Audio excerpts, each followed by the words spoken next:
Hi everybody, it's Mr. Monica again. And for today's read aloud, I thought we would read a story that maybe you might have heard before. It's called Goldilocks and the Three Bears, retold and illustrated by Jan Brett. I love Jan Brett stories. She's a great writer, but also a great illustrator, as you can see by the cover of the book. I'm reading this book today with permission from Troll Associates. And I noticed when I opened up the book, there was just some beautiful illustrations right in the beginning. I want you to take a look at these.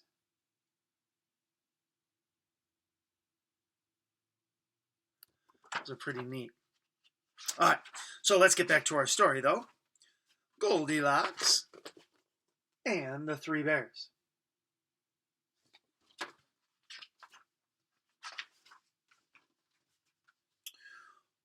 Once upon a time, there were three bears who lived together in a house of their own in a wood.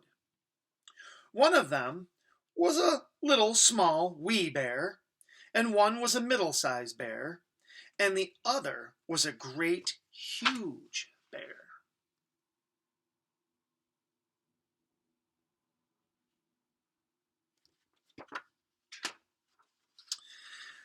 They each had a bowl for their porridge, a little bowl for the little small wee bear, a middle-sized bowl for the middle-sized bear, and a great huge bowl for the great huge bear. And they each had a chair to sit in, a little chair for the little small wee bear, a middle-sized chair for the middle-sized bear, and a great huge chair for the great huge bear. And they each had a bed to sleep in, a little bed for the little small wee bear, a middle-sized bed for the middle-sized bear, and a great huge bed for the great huge bear.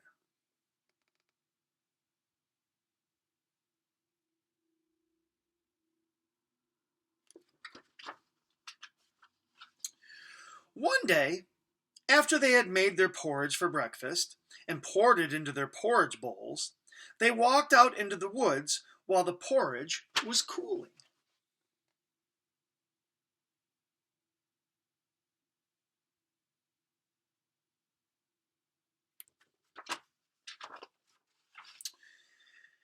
And while they were walking, a little girl named Goldilocks came to their house.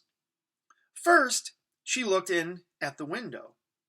Then she peeped in at the keyhole, and seeing no one was at home, she lifted the latch. The door opened before her, and in she went.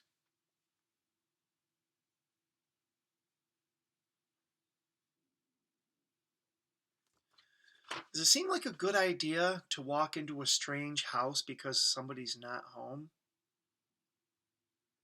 I don't think so. How pleased Goldilocks was when she saw the steaming porridge on the table. The sweet smell of the porridge with roasted nuts, honey, and berries filled the room.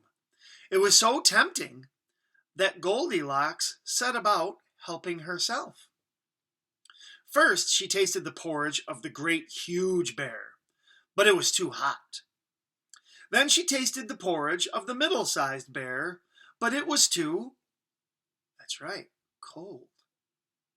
And then she tried the porridge of the little small wee bear, and it was neither too hot nor too cold. It was just right.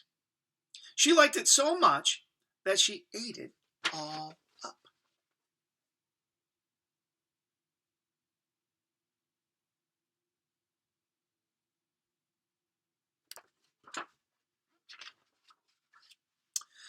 Then Goldilocks sat down in the chair of the great huge bear, but it was too hard for her. Then she sat down in the chair of the middle-sized bear, but it was too soft for her. And then she sat down in the chair of the little small wee bear, and this chair was neither too hard nor too soft, but just right. So Goldilocks seated herself in it, and there she sat until the bottom of the chair gave way, and down she came, plump onto the floor.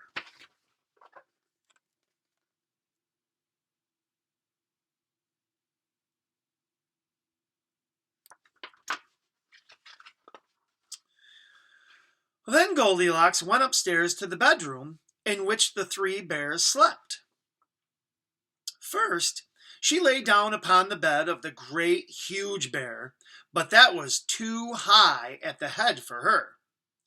Next, she lay down upon the bed of the middle-sized bear, but that was too high at the foot for her. Then she lay down upon the bed of the little small wee bear, and that was neither too high at the head nor foot, but just right. So she covered herself up comfortably and fell fast asleep.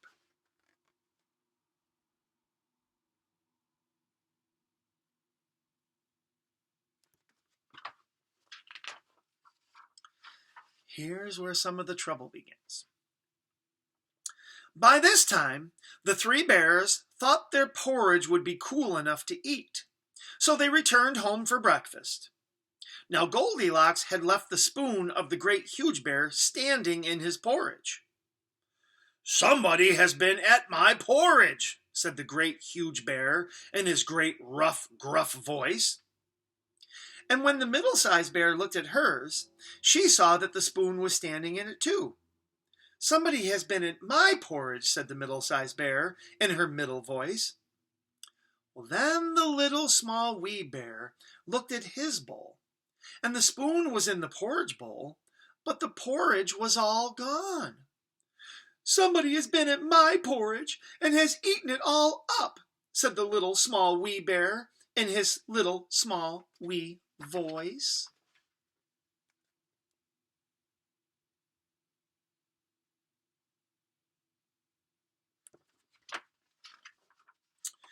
Upon this, the three bears, seeing that someone had entered their house and eaten up little small wee bear's breakfast, began to look about them. Now Goldilocks had not put the hard cushion straight when she rose from the chair of the great huge bear.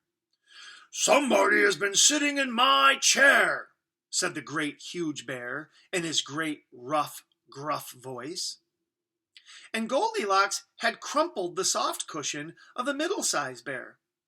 "Somebody has been sitting in my chair," said the middle-sized bear in her middle voice. And you know what Goldilocks had done to the third chair. "Somebody has been sitting in my chair and has sat the bottom right out of it," said the little small wee bear in his little small wee voice.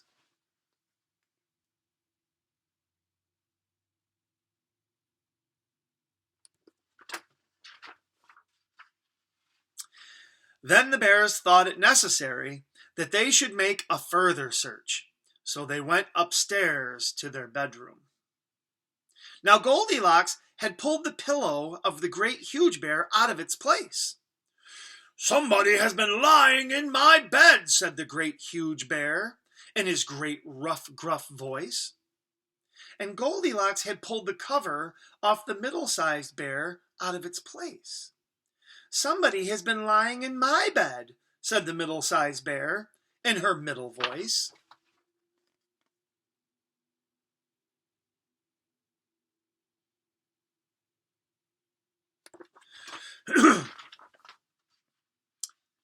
And then the little small wee bear came to look at his bed. There was Goldilocks, sleeping peacefully, her long, shiny braids spread across his pillow. Little small wee bear just stared at her for a moment and didn't say anything. But then he cried, "Somebody has been lying in my bed, and here she is."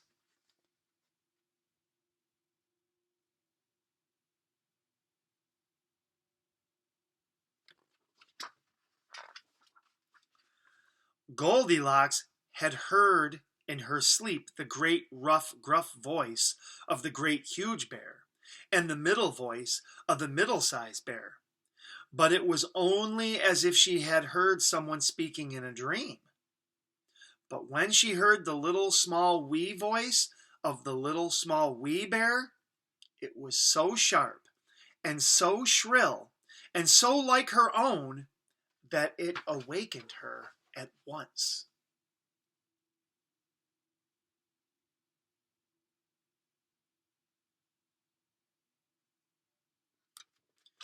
What do you think Goldilocks was feeling right about then? I think so too. Up she started, and when she saw the three bears on one side of the bed, she tumbled herself off the other and ran to the window. Out Goldilocks jumped and ran away as fast as she could run, not looking behind her until she was very far away.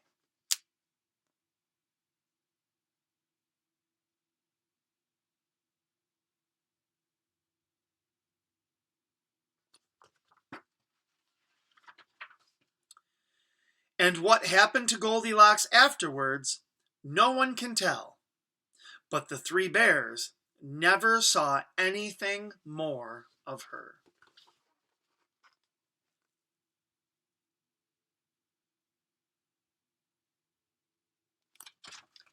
The end.